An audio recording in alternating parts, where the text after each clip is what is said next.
어느 목사님이 한 교회에 초청을 받아서 그래서 설교를 하러 가게 되었습니다. 사모님도 같이 동행을 했죠.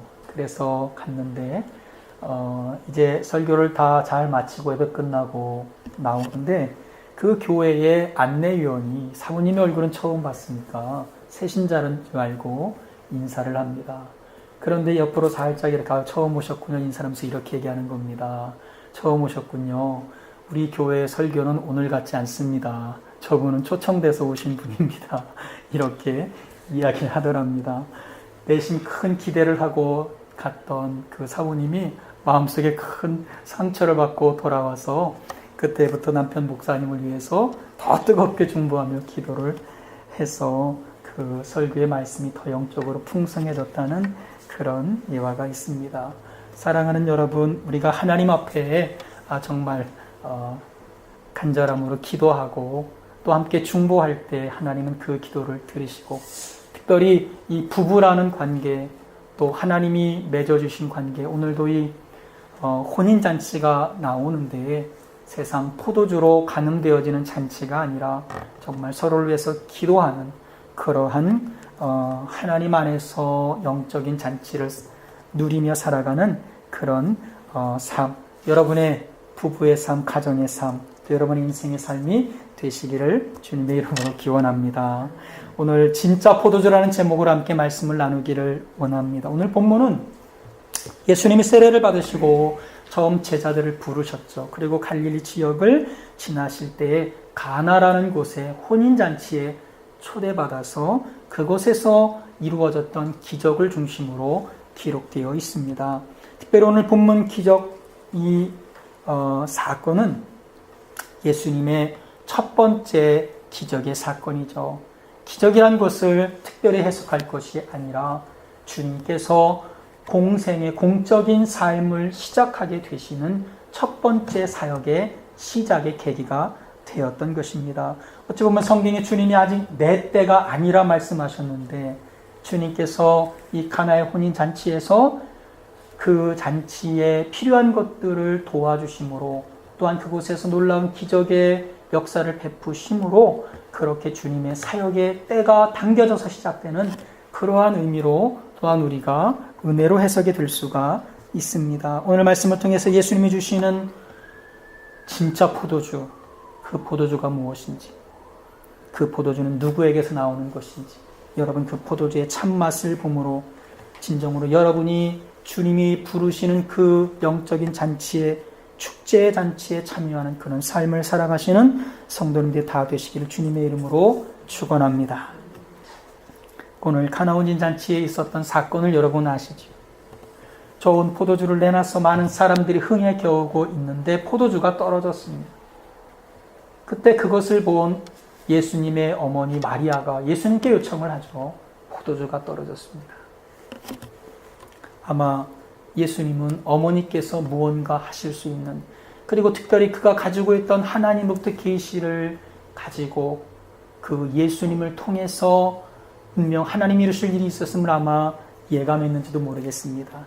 오늘 그 어머니의 요청에 처음엔 주님이 거절하신 것 같지만 그렇지만 주님께서 포도주 물을 변하여 포도주가 되게 하신 기적을 통해서 그 잔치가 기쁨의 잔치로 계속되어질 수 있도록 그러한 역사를 이루어 주시는 내용이죠. 오늘 말씀을 통해 주시는 우리에게 귀한 영적인 메시지들이 있습니다. 첫 번째는 오늘 3절에 보니까 포도주가 모자란지라 예수의 어머니가 예수에게 이르되 저희에게 포도주가 없다 하니 그때 예수님께서 말씀하시죠. 여자여 나와 무슨 상관이 있나이까 내 때가 아직 이르지 못하였나이다. 주님의 첫 번째 말씀은 때에 대해서 말씀하고 있습니다. 여러분 모든 일에 하나님의 정하신 때가 있다는 것 그것을 말씀해주고 계시죠. 오늘 아마 결혼하게 됐던 그 부부도 이제 결혼의 때가 무르익어서 그래서 혼인을 하게 되는 잔치를 벌이게 되었을 것입니다. 그런데 여러분 혼인잔치에 포도주가 떨어진 것처럼 포도주가 떨어지자 잔치가 모든 것이 정말 기쁘고 즐거웠던 그 흥겨움들이 다 사라지고 근심과 걱정이 생기게 되는 그런 일들이 이루어지게 되는 것이죠. 포도주와 같은 기능을 하는 것, 우리 삶 속에도 참 많이 있습니다. 때로는 돈이 포도주 같은 역할을 하기도 하고요. 그리고 친구들이 내 인생에 포도주 같은 역할을 하기도 하죠. 건강이 포도주 같은 역할을 하기도 하고요. 또 세상에서 내가 추구하는 많은 재미있는 일들, 오락과 취미와 그러한 내가 누리고자 하는 그런 세상적인 연락들이 때로 나에게 포도주 같은 역할을 하기도 합니다. 그런데 이런 세상의 모든 포도주는 언젠가 떨어지게 되어 있다는 것, 그것을 우리는 볼 수 있어야 됩니다. 성경 우리에게 말씀하고 있죠. 우리 육신을 기쁘게 하는 세상 포도주가 떨어질 때에 여러분 마냥 좋아서 흥겨워만 하던 그런 잔치집, 이 잔치집에 걱정과 실망이 찾아오게 되는, 마치 찬물을 끼얹은 것 같은 그러한 일들이 우리 삶에 나타날 수 있다는 것이죠. 포도주 맛에 흥겨워하던 이들에게 여러분 맹물 맛을 보게 하는 이런 참담한 일이 올 수 있다는 것입니다. 우리가 가지고 있는 육신에 누리고 있는 모든 것들 언젠가 다 쓰러지게 되어 있죠. 우리의 가정도 또 내가 일하는 일터도 뿐만 아니라 우리가 생활하면서 소유하고 있는 모든 것들이 언젠가는 다 끝이 있습니다. 우리의 육신도 언젠간 다 이 장막이 쓰러져서 그래서 우리 영혼이 하나님 나라 갈 때가 있죠.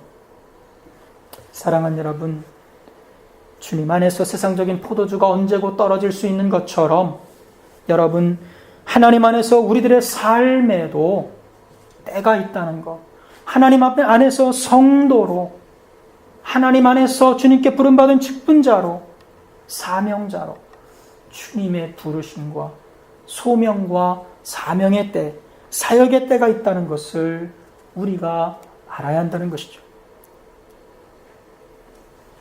예수께서 말하세요. 여자여 나와 무슨 상관이 있나이까? 내 때가 아직 이르지 아니하였나이다. 여러분, 예수님은 늘 당신의 때를 직시하고 사셨습니다. 이 땅에 목적을 가지고 오셨고 오직 하나님의 그 말씀과 주님의 그 명령, 하나님의 명령을 쫓아서 순종하신 주님은 그 때를 위해서, 그 섭리를 이루기 위해서 온전히 그렇게 살아가셨던 것을 볼 수가 있죠. 오늘 예수님께서 당신의 때를 말씀하신 것을 통해 여러분, 그분이 하나님께서 부르시는 그 하나님의 계획, 하나님의 뜻, 날마다 그것을 인식하시면서 살아가셨다는 것. 오늘 주님을 따르는 제자들에게도 주님께서 원하시는 때, 주님께서 원하시는 그러한 계획과 또 주님의 그런 인도하심이 있음을 알아야 된다고 말씀해 주시는 것입니다. 여러분, 요한복음 12장 23절에 보니까 예수님께서 예루살렘에 입성을 하십니다. 십자가를 지시기 위해서 예루살렘에 입성하셨을 때에 그곳에서 말씀하시죠. 인자의 영광을 받을 때가 이때라. 그러면서 하나의 밀알이 땅에 떨어져서 썩어 죽을 때에 많은 열매를 맺게 된다고 말씀하십니다.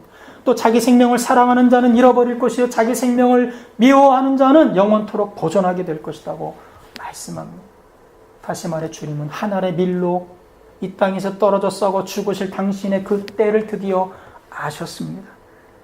여러분, 오늘 우리 삶 속에서도 우리 각자에게 하나님의 부르심의 때가 있고 하나님께서 우리들을 향해서 원하시는 그런 일들의 때가 있습니다. 크리스찬이 무엇입니까? 그리스도인이란 뜻이죠. 다시 말해 그리스도의 소유라는 뜻입니다. 여러분과 저의 그리스도의 소유라면 하나님의 부르심 그 때를 따라 순종하는 것, 그것이 우리가 살아가는 목적일 수 있습니다. 여러분, 우리 교회에도 주님의 부르심과 뜻이 있고, 여러분 가정도 주님의 부르심과 뜻이 있고, 여러분 일터에도 주님의 부르심과 뜻이 있습니다. 사랑하는 여러분, 각자의 삶 속에서 그 부르심과 뜻은 다르지만 분명한 것은 하나님이 우리를 부르시는 그 부르심은 벌써 이전에 있었고, 또한 오늘 우리들에게 지금도 주님은 그 뜻을 따라, 주님을 따라 나서라고 그 뜻을 알려주시고 오늘도 우리를 부르고 계십니다. 사랑하는 여러분, 그분의 때에 우리에게 사명을 맡기시고 우리를 부르신 그 소명을 따라서 여러분, 그 때를 놓치지 않고 살아가는, 그 때를 잃어버리지 않고 살아가는 여러분과 제가 되기를 소원합니다. 여러분, 나에게 어떤 때가 있는지, 내 때는 언제인지 그것을 분별하는 사람, 그 사람의 특징이 있죠. 무슨 일을 하든지 그 때와 기wan을 살펴보는 사람은 사명 있는 사람입니다. 어떤 책임을 맡은 사람, 어떤 사명을 맡은 사람은 반드시 그 시작과 과정과 끝에 있는 그 때와 시간에 집중하게 됩니다. 시간이 흘러가도 어떻게 될지도 알지 못하고 그때와 그 시에 여러분 아무런 관심이 없는 사람은 그에게 주어진 사명이 없거나 사명을 망각한 사람일 수 있죠. 여러분, 지금이 나의 때라면, 오늘 나를 부르신 것이 주의 때라면, 여러분 오늘 우리는 어떠한 삶, 어떠한 자세, 어떠한 모습으로 주님 앞에 있어야 될 것인가? 주님께서 십자가 지실 때 하나님 나를 구원하셔서 이 때를 면하게 해주소서 이렇게 말씀하세요. 그런데 요한복음 12장에 이어지는 말씀을 보면 내가 이 때를 위하여, 그러나 이 때를 위하여 왔나이다. 아버지여, 아버지의 뜻을 이루셔서 영광을 얻으소서. 당신의 하나님이 당신에게 맡긴 그 사명의 때에 모든 것을 거시는 것을 볼 수가 있습니다. 사랑하는 여러분, 우리 인생에 때가 있습니다. 그 때를 놓치지 않고 주님이 부르실 때 내가 여기 있습니다. 내가 주님의 음성을 들었습니다.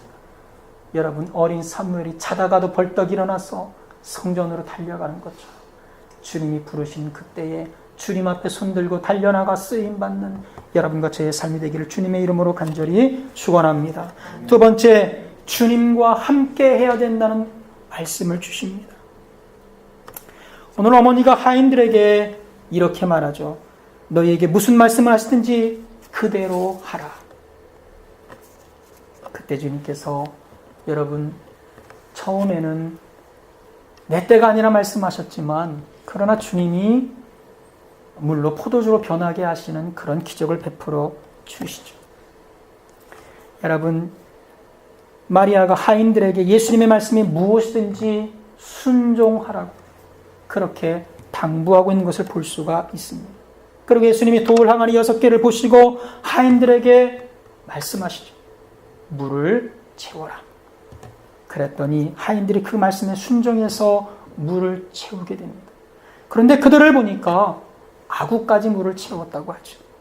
그리고 물을 연회장에게 갖다 주라고 하자 하인들이 갖다 주었고 연회장은 물로 된 포도주를 맛보고 감탄하고 극찬을 하게 되는, 연회장에 다시 연회가 큰 기쁨이 넘치는 그러한 놀라운 일로 변화되게 되죠. 사랑하는 여러분, 우리 인생을 새롭게 하실 분, 잔치를 새롭게 하실 분, 잔치의 진짜 기쁨과 여러분 감동을 주시는 분은 바로 예수님이십니다. 예수님께서 하라고 하시는 대로 순종할 때 거기에 역사가 나타나고 잔치가 변화되고 삶이 변화되는 것이죠. 세상 많은 사람들이 자신의 노력으로 포도주를 만들고 그 포도주로 채우려고 합니다. 아무리 열심히 부어도 밑 빠진 독처럼 여러분 결국에는 다 새어나가는 것을 보죠. 언젠가 자신이 만들어 채운 그 포도주가 다 비어날 때에 여러분 거기에 큰 낙심과 낭패와 또한 실망이 있는 것을 보게 됩니다. 항아리도 변하고 포도주 맛도 변합니다. 사람도 변하고 우리 마음도 변합니다. 세상도 변하죠. 그러나 절대로 변하지 않는 것이 있는데 그것은 하나님의 말씀입니다. 풀은 마르고 꽃은 시드나 우리 하나님의 말씀은 영영인 서리라. 여러분, 하나님의 말씀 안에 능력이 있는 줄로 믿습니다. 오늘 그 말씀에 하인이 순종하고 있죠. 순종하는데 아구까지 물러 채웠다. 아구까지 물러 채우는, 이왕 순종할 것 하나님 앞에 아구까지 채우는, 이거 채워서 뭐하나? 아니면 여러분 이 정도면 되겠지 하는 것이 아니라 찰랑찰랑 넘치기까지 채우는 이왕 할 거 하나님 앞에 그렇게 순종하는 여러분과 제가 되기를 소원합니다. 묵묵히 아구까지 채우는 그들을 통해 그 순종함이 기적의 도구가 된 줄로 믿습니다.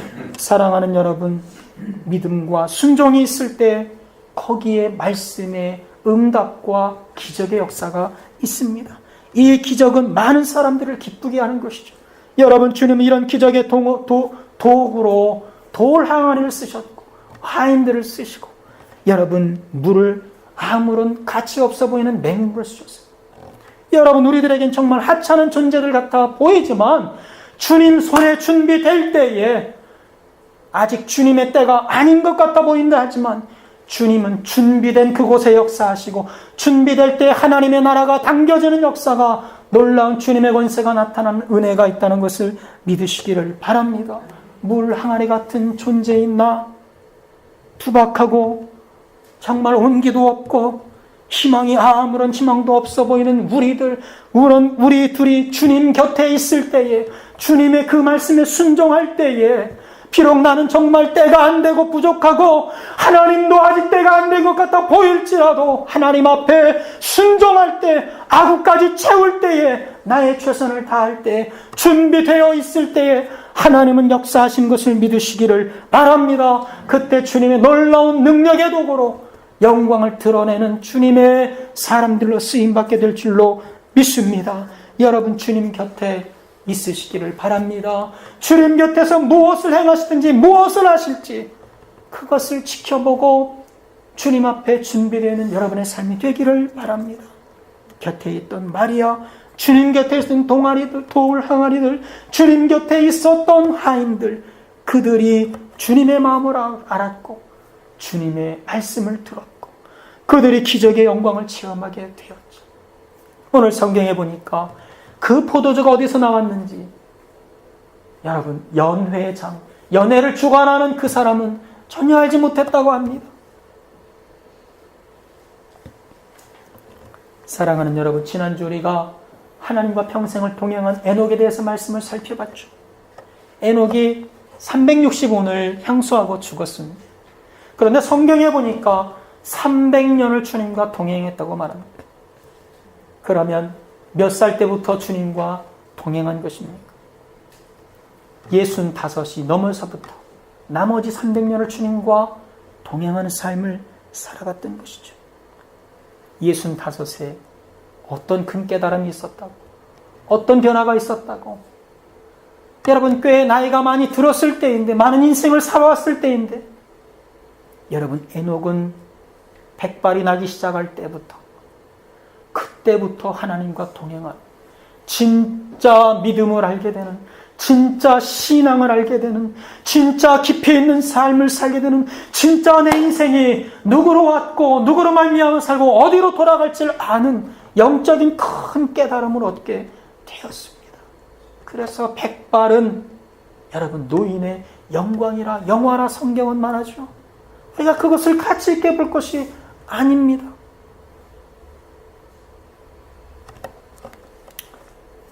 에녹은 주님 곁에 있게 되자 하나님 마음을 알았고, 이 땅에 하나님이 심판이 있는 것을 알게 되었고, 그래서 마지막을 준비하며 하나님과 함께 기쁨으로 살아가며 죽음을 보지 않고 주님 나라로 들려지는 놀라운 삶을 살지 않았습니다.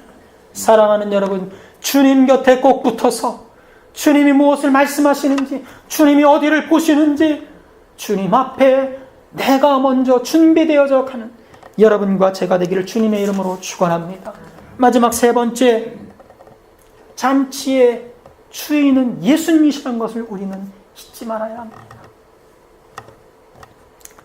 진정 우리가 살아가는 잔치의 주인은 예수님이십니다. 우리 가정 그 여로의 잔치의 주인은 예수님이 되셔야 되죠. 내 인생 잔치의 주인은 예수님이 되셔야 됩니다. 내 일터에서, 내 직장에서 날마다 벌어지는 잔치의 주인은 예수님이 되셔야 됩니다. 아프고 힘들고 눈물 나는 잔치일지라도 여러분, 세상 포도주는 그렇습니다. 떨어지게 되어 있죠. 기대할 것이 별로 없습니다. 주신 것에 감사하고 그것을 통해 하나님을 더욱 영화롭게 하고 그것을 통해서 하나님 앞에 더 기쁨으로 살아가며 하나님과 동행하는 것. 사랑하는 여러분, 그것이 우리 삶의 참 기쁨이 되죠. 여러분, 진짜 포도주가 누구에게서 나옵니까?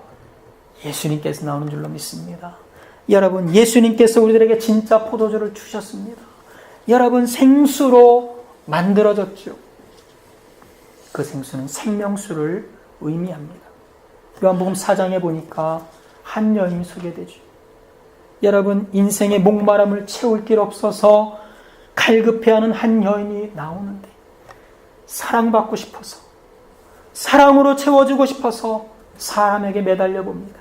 인간 관계로, 육체 관계로, 돈으로, 남자로, 세상 모든 향락으로 채워보려고 하지만 그러면 그럴수록 그 갈급함은 더 심해지고 공허함은 더 커졌습니다. 주변 사람들이 그녀를 상정하지 않지만 이제는 그런 것도 아랑곳하지 않습니다. 혼자이죠. 고독합니다. 주변에 또 다른 남자 만나고 있지만 그 갈급한 심령, 그 인생의 공허함을 채울 수가 없죠. 그때 그녀가 그 무더운 땡볕에서 목이 말라서 전도여행 다니시는 예수님 만납니다.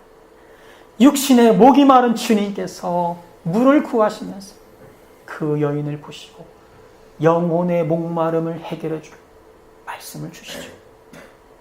내가 주를 물을 먹는 자는 영원히 목마르지 아니하리. 나의 주는 물은 그 속에서 영생하도록 솟아나는 샘물이 되리라. 그 여인은 예수님과의 대화 속에서 진리를 얻게 됩니다. 주님이 예배에 대해서 말씀해 주시죠. 딸아, 너도 예배 드릴 수 있다. 딸아, 너도 진정과 신령으로 주님 앞에 예배 드리면 하나님은 정말 주님이 찾으시는 예배자로 너를 만나 주신다. 하나님은 여기 있고 저기 있는 분이 아니야. 육체가 아니시라. 영이신 분에게 모든 것을 하신다. 너의 심령을 통회하고 하나님 앞에 말씀과 성령으로 진실로 예배드리라 말씀하시죠. 여러분, 그녀는 진정한 자유를 얻었고 영혼의 목마름을 해결하는 놀라운 은혜를 얻게 된 줄로 믿으시기를 바랍니다. 사랑하는 여러분, 생명은 예수님께로부터 흘러나옵니다. 여러분, 예수님은 지금도 우리가 오늘 정녕 마셔야 될 그 잔치로, 생명수 잔치로 여러분과 저를 초대하고 계십니다. 초청하십니다. 누구든지 목마르거든 내게로 와서 마셔라.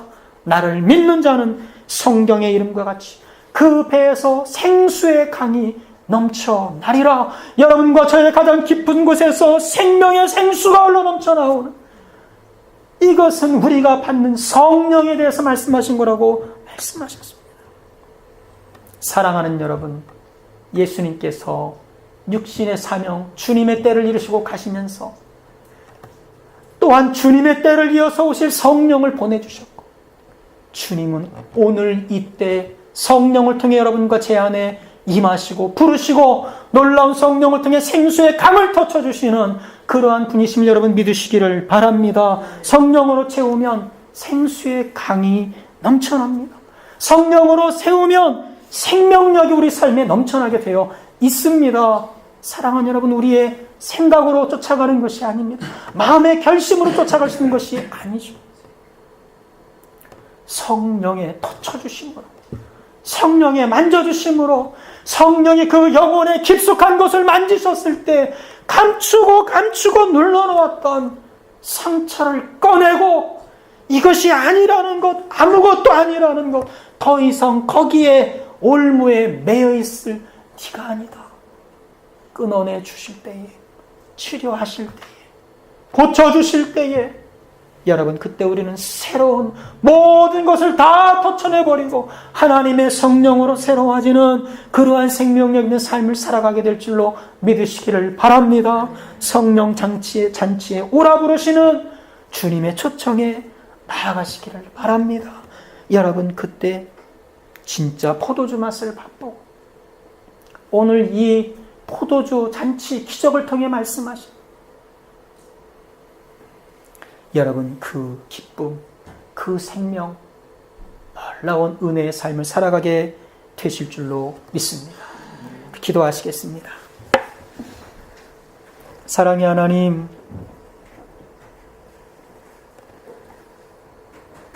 우리들은 주님의 거룩한 신부들로 부르셨다고 주님 말씀하십니다. 우리가 오늘 주님께 부름받은 신부들인데 혼인잔치에 들어가기 전까지 주님 앞에 나를 가장 아름답게 단장하고 우리가 마음을 신랑을 사모하는 그 갈급함으로 날마다 주님을 향해 살아가는 삶이 되게 하여 주시옵소서. 오늘 내 삶에서 등불을 꺼뜨리지 않게 하여 주시고 내일도 등불이 꺼지지 아니하도록 기름을 준비하는 지혜로운 주의 슬기로운 처녀들, 주님의 맞이하실 신부들이 다 되게 하여 주시옵소서. 하나님, 우리 인생에 진실로 주님이 주시는 진짜 포도주를 맛보고 없어져 버리는 세상 포도주가 아니라 우리 영혼의 갈급함까지도 해결해 주시는 주님께서 주시는 그 포도주를 맛보고 참 주님과 함께 동행하며 날마다 주님을 기쁘시게 하고 우리 삶 속에도 주님이 주시는 기쁨과 자유로 충만한 삶을 살아가는 우리 모든 권속들 다 되게 하여 주시옵소서. 감사를 드리며 걸어가신 예수님의 이름으로 간절히 기도드리옵나이다. 아멘.